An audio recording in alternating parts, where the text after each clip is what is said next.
So, very good afternoon to you all. Welcome to C Anjali Chan classes. You're ready to make audit easy. As we know, we have started as a 299, that is the joint audit responsibilities, joint audit of the financial statements. हमने ये start किया था ऐसे 299, जहाँ पे हम देख चुके थे द स्कोप ऑफ दिस ऐसे, जहाँ अपना इम्पोर्टेंट एमसीक्यू निकला था वो भी हमने देख लिया कि वेयर ऐसे 600 विल बी एप्लीकेबल, वेयर ऐसे 299 will not be applicable, we have studied that. And after that we have started the audit planning, risk assessment and allocation of work in terms of requirement to the joint audit.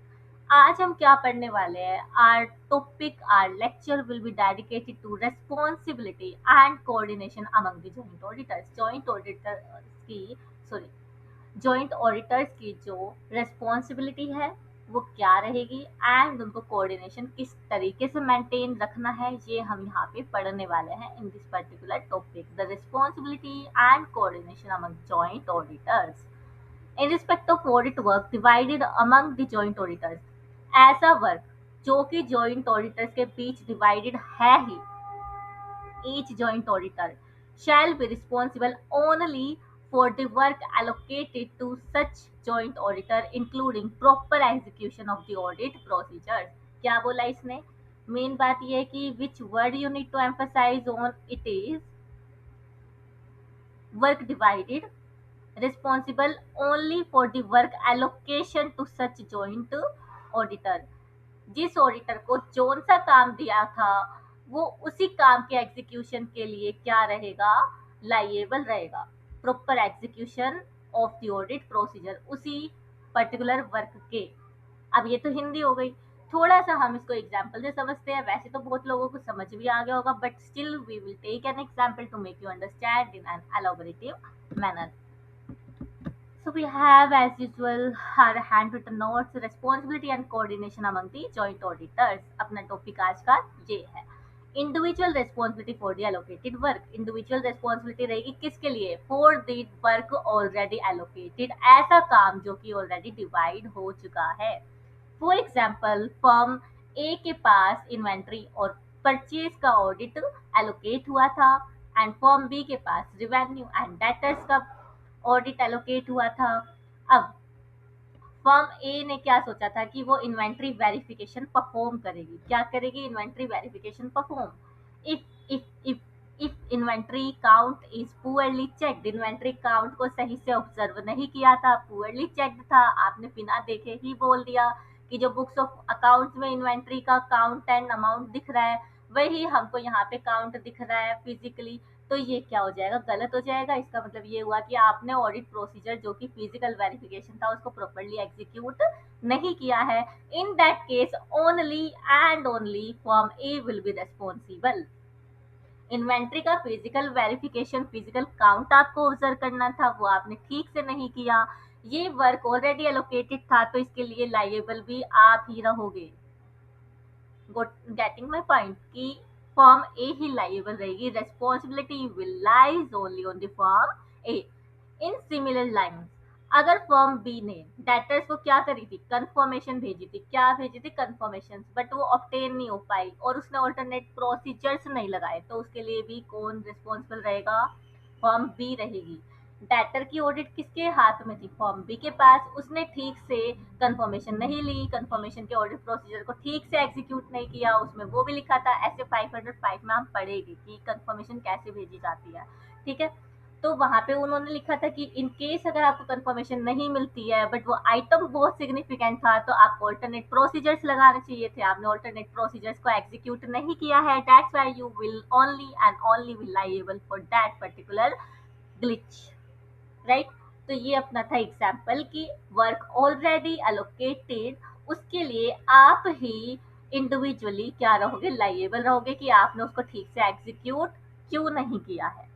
The execution responsibility will be only for that auditor जिसके हाथ में वो काम आया था।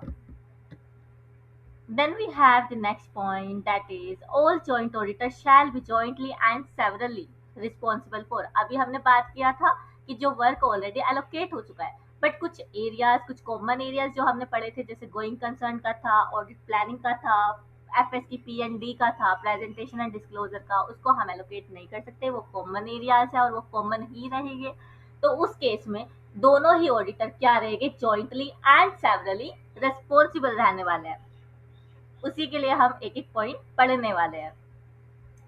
The audit work which is not divided among the joint auditor and is carried out by all joint auditors jointly and severally responsible होंगे उन कामों के लिए जो कि डिवाइड हुए ही नहीं थे।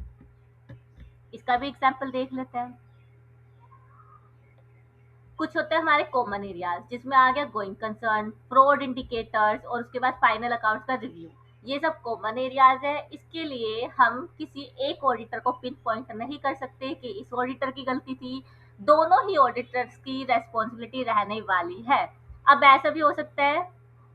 अब नेक्स्ट अपने पास है decision taken by all the auditors.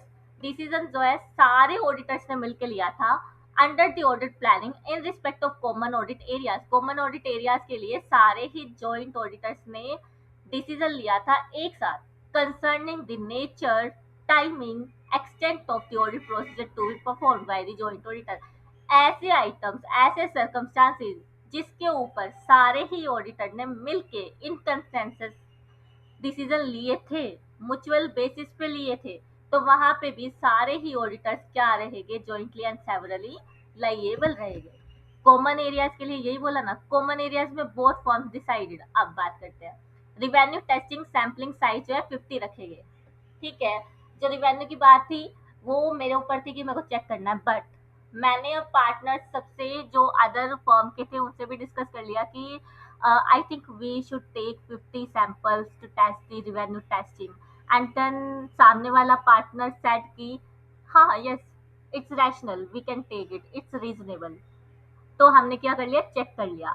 Revenue testing sample हमने निकाले 50। और ये कब हुआ, जब हमने सबसे डिस्कस कर लिया था। अगेन आई एम रिपीटिंग, हमने सबसे डिस्कस करके ही इस 50 नंबर पे पहुंचे हैं कि ओवरऑल रिवेन्यू की पॉपुलेशन से हमें 50 सैंपल्स को क्या करना है, चेक करना है। ठीक है, और उसके बाद एक और आइटम पे हमने विचार विमर्श किया, एडवाइजरी ली, सलाह करी अपने सारे इंगेजमेंट पार्टनर से, टीम मेंबर से, अदर फॉर्म के भी इंगेजमेंट पार्टनर टीम मेंबर से कि इन्वेंट्री ऑब्जर्वेशन डेट क्या रखेंगे हम, 31 मार्च रखेंगे। क्या रखेंगे, 31 मार्च। अब यहाँ पे क्या हुआ, हमने क्या किया था, ये तो ठीक था इन्वेंट्री का केस, तो इसमें कुछ लोचा नहीं हुआ। रिवेन्यू टेस्टिंग सैम्पलिंग साइज में क्या हुआ, 50 लिया था, अब वो क्या रह गए, इनएडिक्वेट रह गए। जो 50 मैंने लिए थे ना उसमें गलती नहीं पकड़ में आई, प्रोजेक्शन ही गलत हो गई। अब जो ये प्रोजेक्शन वर्ड है, वैसे तो मैंने तुम्हें इंटरवल सैम्पलिंग समझाते हुए बताया ही था थोड़ा सा ऐसे 230 में, बट हम इसको डिटेल में तो ऐसे 530 में पढ़ने वाले हैं ऑडिट सैम्पलिंग में। तो यहाँ पे क्या हुआ, बेसिकली ना सैम्पलिंग करने में ही गलती हो गई, सैंपल जो है वो इनएडिक्वेट हो गए। हमने 50 सैंपल चूज करने हैं ये डिसाइड हुआ था, और वो 50 सैंपल्स पूरी रिवेन्यू पे प्रोजेक्शन करने के लिए नहीं एडिक्वेट थे। तो यहाँ पे क्योंकि दोनों ही फॉर्म्स के बीच बैठ के डिसीजन हुआ था, डिसाइड हुआ था, तो both forms responsible because decision was joint. Decision क्या हुआ था, जॉइंटली लिया गया था कि 50 सैंपल यूनिट जो है रिवेन्यू के ऊपर वो एडिक्वेट है, ये डिसीजन लिया गया था। But after reaching the conclusion वहां पे हमने क्या पाया कि 50 सैंपल्स तो रीजनेबल थे ही नहीं, इनएडिक्वेट थे। तो यहाँ पे क्योंकि दोनों ने ही डिस्कस किया था इसलिए दोनों ही लाइएबल हो जाएंगे। Then we have matters which are brought to the notice of the joint auditor। ऐसे matters जो कि joint auditors ने notice पे लेके आए थे by any one of them, मान लो any one of them and on which there is agreement among joint auditors। इसको हम समझते हैं। मैं ऑडिट कर रही थी, मेरा जो ऑडिट का एरिया था वो क्या था, रिवेन्यू का था और डेटर का था। और दूसरी फर्म जो है वो करी थी इन्वेंट्री का ऑडिट। क्या करी थी, इन्वेंट्री का ऑडिट। अब रिवेन्यू का ऑडिट करते हुए मुझे कुछ पता चला कि उन्होंने ना इन्वेंट्री का पार्सल गलत पहुंचा रखा था, मैनिपुलेटेड थी रिवेन्यू, जिसकी वजह से इन्वेंट्री पे मेरा क्या आ सकता था, इफेक्ट आ सकता था। तो ये जो इन्वेंट्री वाला केस है ना, रिवेन्यू चेक करते हुए मुझे जो पता चला, हालांकि इन्वेंट्री जो एरिया है वो मेरा है ही नहीं, वो किसका था, फर्म बी के पास एलोकेटेड था, फर्म बी को उसकी ऑडिट करनी थी। तो इन्वेंट्री रिकॉर्ड को मैनिपुलेट किया गया हो सकता है, रिवेन्यू की चेकिंग करते हुए मुझे ये पता चला, तो ये मुझे किसको बताना चाहिए, बी को बताना चाहिए।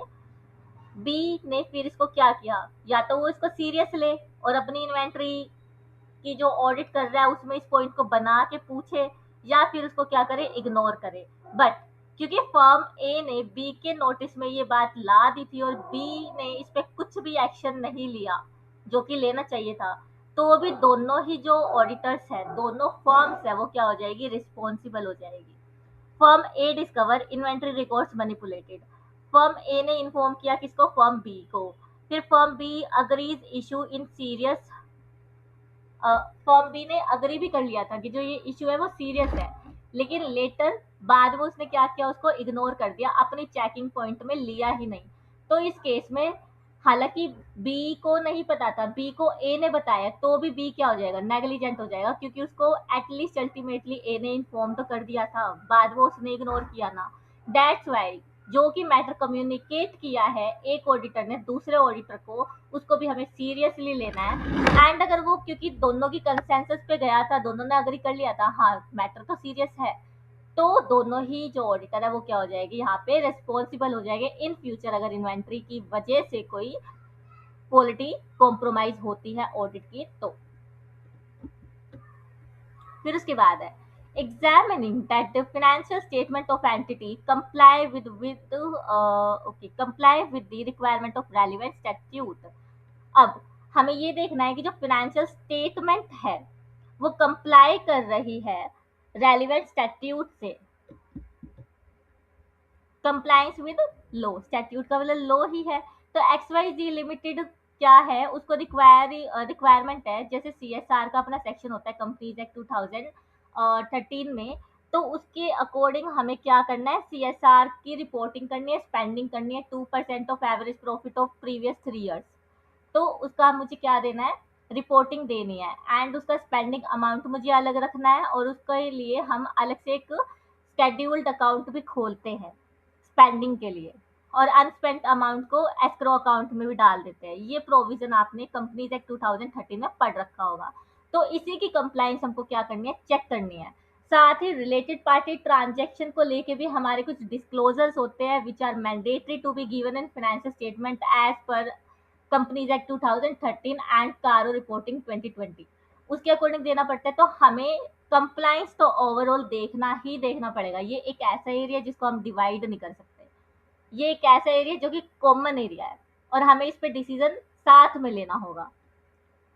तो even if one auditor missed it, एक ऑडिटर ने इसको मिस कर दिया फिनेंशियल्स को रिव्यू करते हुए कि इन्होंने डिस्क्लोजर ही नहीं दे रखे सीएसआर के या रिलेटेड पार्टी के, तो भी दोनों ही ऑडिटर क्या हो जाएंगे, जॉइंटली एंड सेवरली लाइएबल हो जाएंगे। जहां पे भी प्रेजेंटेशन एंड डिस्क्लोजर की बात आए, लॉ के कंप्लाइंस की बात आए, तो वहां पर ये नहीं देखना किस ऑडिटर के पास क्या काम था।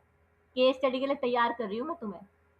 जहाँ पे प्रेजेंटेशन एंड डिस्क्लोजर की बात आए, या फिर compliance with laws and regulation की बात आए, डिस्क्लोजर्स की बात आए, तो वहां पे आपको ये देखना ही नहीं है कौन से ऑडिटर के पास कौन सा आइटम था चेक करने के लिए। आपको डायरेक्ट बोलना है कि दोनों ही ऑडिटर जॉइंटली एंड सेवरली लाइएबल हो गए, क्योंकि it is the question, it is the issue of the law. ठीक है, तो even if one auditor missed it, both auditors responsible for legal compliance review. Legal compliance के रिव्यू में दोनों ही auditor फंसेंगे। It's be like मैं तो डूबूंगा तुझे भी ले डूबूंगा, जयराम जी। उसके बाद है प्रेजेंटेशन एंड डिस्क्लोजर। अगेन मैंने इसको आपको फर्स्ट पॉइंट में थोड़ा डिस्कस कर दिया, but still I have one example, we will go with that. Presentation and disclosure of the financial statement as required by the applicable financial reporting framework।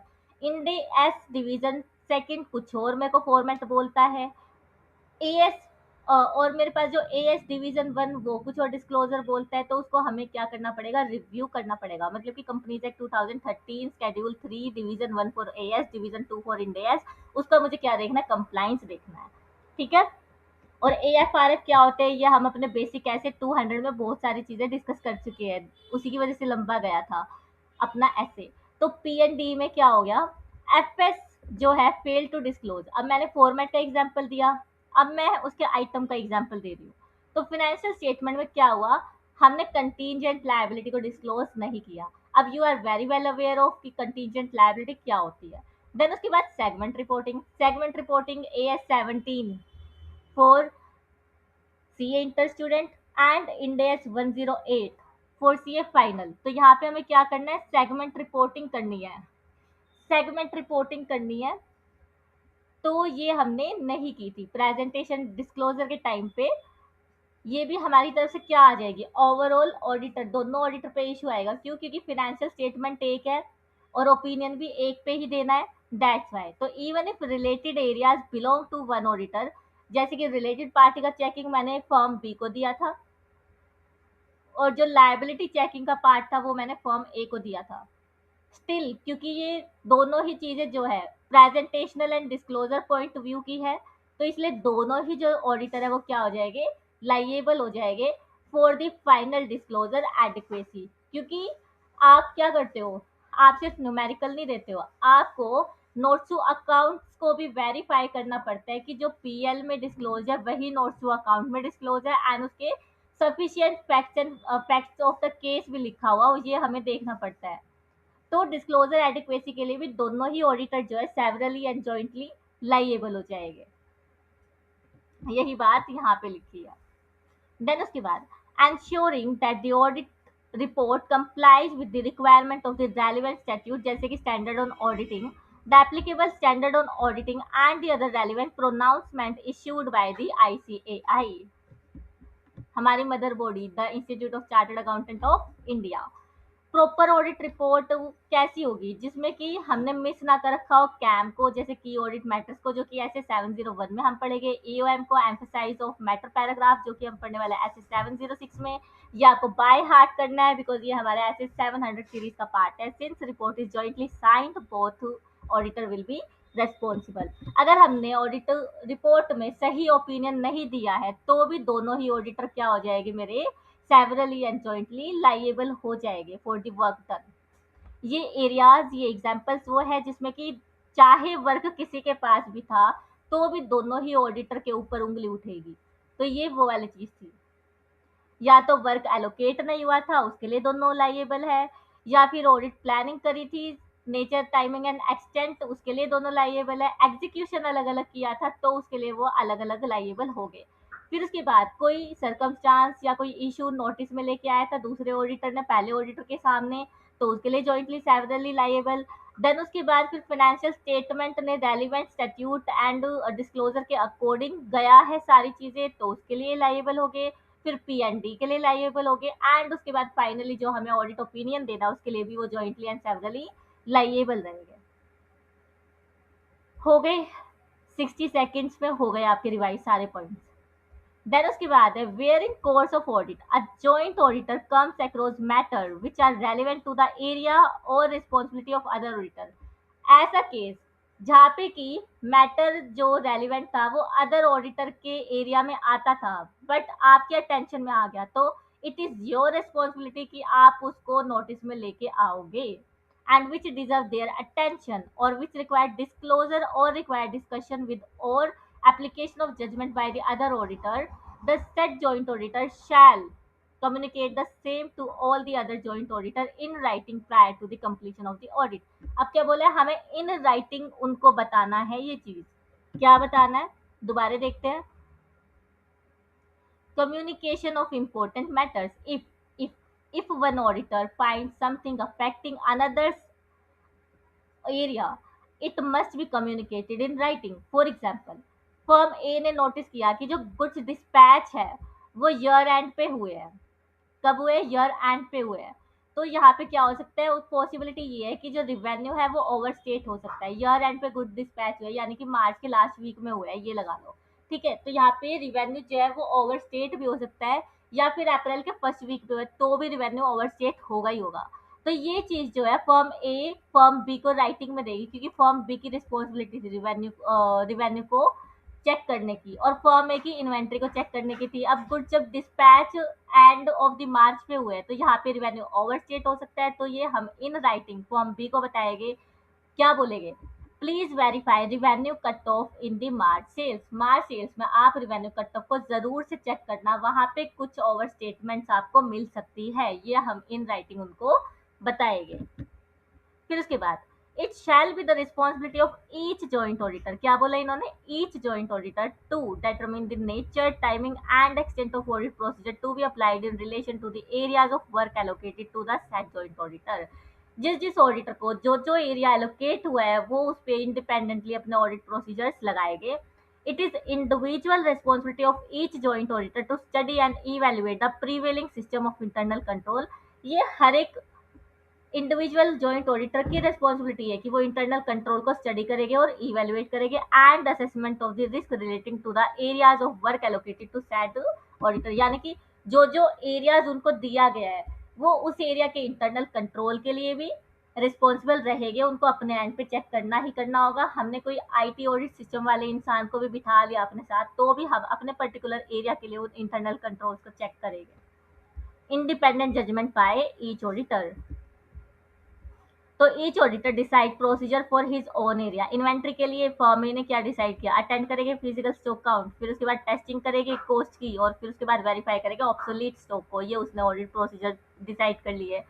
Firm B ने debtor के लिए क्या किया कि बैलेंस कंफर्मेशन मंगवाएंगे, फिर उसके बाद ageing analysis करेंगे और फिर उसके बाद प्रोविजन टेस्टिंग करेंगे, ये उन्होंने देख लिया। फिर उसके बाद क्या बोला, इंटरनल कंट्रोल इवेल्युएशन करेगा ईच ऑडिटर, क्या बोला again, each auditor internal control evaluation करेगा for which are relevant for their respective allocated areas, ये उसने बोला। तो फर्म ए की इन्वेंट्री के केस में वो क्या चेक करेगा कि गेट एंट्री किस तरीके से हो रही है, स्टॉक इशू स्लिप दी जा रही है कि नहीं, फिर वेयर हाउस की सिक्योरिटी कैसी है, ये इंटरनल कंट्रोल्स चेक करेगा in case of inventory. Debtor के केस में क्या होगा कि इनवॉइस अप्रूवल ठीक से गई है कि, या फिर क्रेडिट लिमिट ठीक से दी गई है नहीं दी गई है, एजिंग क्रेडिट लिमिट के अकॉर्डिंग बनाई गई है कि नहीं, इनवॉइस डेट के अकॉर्डिंग। फिर उसके बाद सेल्स रिटर्न का क्या ट्रीटमेंट ये लोग करते हैं, किस तरीके से उसको माइनस करते हैं, अलग से उसका रिकॉर्ड रखते हैं या नहीं रखते हैं, ये चीजें इंटरनल कंट्रोल में आ जाएगी। अब आपको समझ आ गया कि रेलिवेंट टू देयर एरिया उनको क्या देखना है, इंटरनल कंट्रोल। इन्वेंट्री उसके पास है तो उसने इन्वेंट्री से रिलेटेड देख लिया, डेटर बी के पास है तो उसने बी के हिसाब डेटर के अकॉर्डिंग अपना इंटरनल कंट्रोल्स को इवेल्युएट कर लिया, तो यही बोला इसने। आई थिंक यहाँ पे आपको ये चीजें समझ आ गई होगी। If not then we can again discuss, but आपको मुझे इन्फॉर्म करना पड़ेगा क्योंकि आप नहीं बोलोगे तो मुझे कैसे पता चलेगा, राइट। तो should I make the summary for you और नॉट, चलो बना देते हैं और 5 मिनट सही।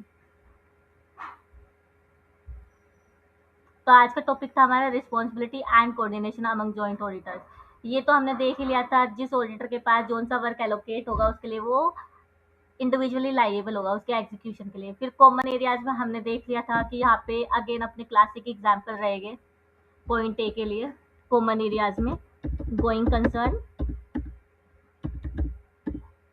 फिर उसके बाद फ्रॉड इंडिकेटर्स,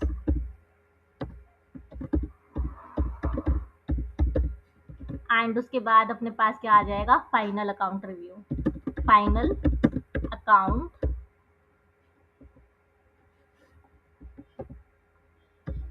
रिव्यू। फिर बी में क्या आ जाएगा, डिसीजन टेकन बाय ऑल में कॉमन एरियाज में कि revenue 50 sample, revenue testing 50 samples.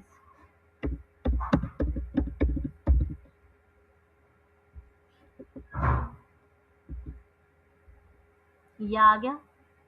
Then उसके बाद सी में हम क्या लिखेंगे, इन्वेंट्री मैनिपुलेटेड रिवेन्यू ओवरस्टेट हो सकता है, ये लिखेंगे सी में, मैनिपुलेटेड इन्वेंट्री में इम्प्लाइज, क्या लिखेंगे, में इम्प्लाइज ओवर और अंडरस्टेटेड रिवेन्यू।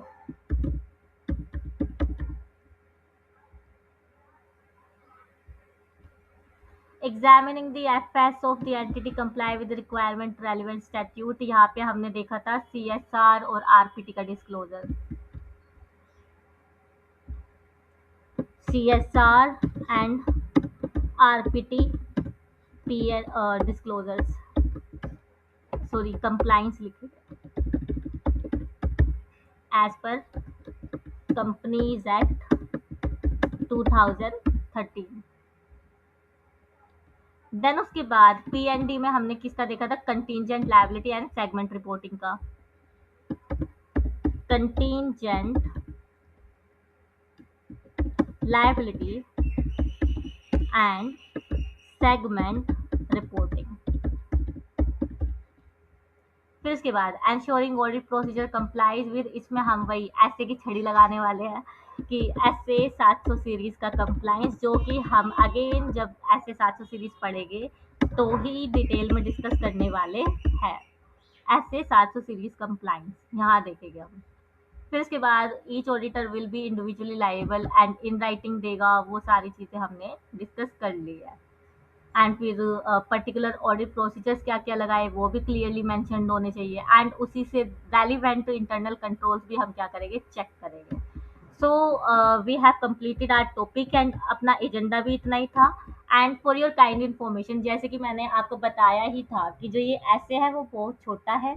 तो अब देखो 16 पेज हमारे कवर अप हो गए सिर्फ दो ही लेक्चर में, दो ही पार्ट में। तो ये जो 5 पेज बचे हैं वो भी अपने नेक्स्ट लेक्चर में खत्म हो जाएंगे, इसमें कुछ नहीं बचा। एंड इवन बेयर ऐसे भी आप देखोगे तो बेयर ऐसे भी देखो 3 ही पेज रह गए हमारे, 3 भी क्या, 2 ही पेज रह गए, सीधे ओनली 2 पेजेस। 3 पार्ट में ये ऐसे अपना खत्म है। इट विल बी स्वाहा in 3 parts only, in only 3 parts. तो you are studying with a reliable person, जिसके पास प्रैक्टिकल एक्सपीरियंस काफ़ी अच्छा है ऑडिट का। बिग कॉरपोरेट्स के साथ मैंने काम किया है। ओके, तो have a good day and keep revising this stuff.